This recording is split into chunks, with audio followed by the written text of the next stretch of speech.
Welcome to IBTV. Bhadradri Kothagudem జిల్లా పాల్వంచ పట్టణంలోని శ్రీనివాసగిరి కాలనీలో ఉన్న శ్రీ వెంకటేశ్వర స్వామి దేవాలయంలో శ్రీనివాస కళ్యాణ మహోత్సవం ఘనంగా నిర్వహించారు. ఈ కార్యక్రమంలో తెలంగాణ రాష్ట్ర వ్యవసాయ, మార్కెటింగ్, సహకార, జౌళి శాఖ మంత్రి తుమ్మల నాగేశ్వరరావు భక్తి శ్రద్ధలతో పాల్గొన్నారు. ఆలయానికి విచ్చేసిన మంత్రికి ఆలయ నిర్వాహకులు, అర్చకులు సంప్రదాయబద్ధంగా పూర్ణకుంభంతో స్వాగతం పలికారు.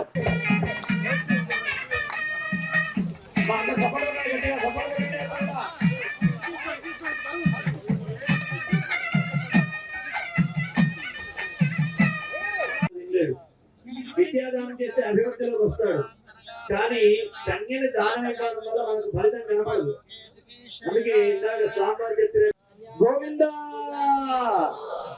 అన్ని దానాల్లో గొప్ప దానం ఏంటండి? గొప్ప దానం ఏంటంటే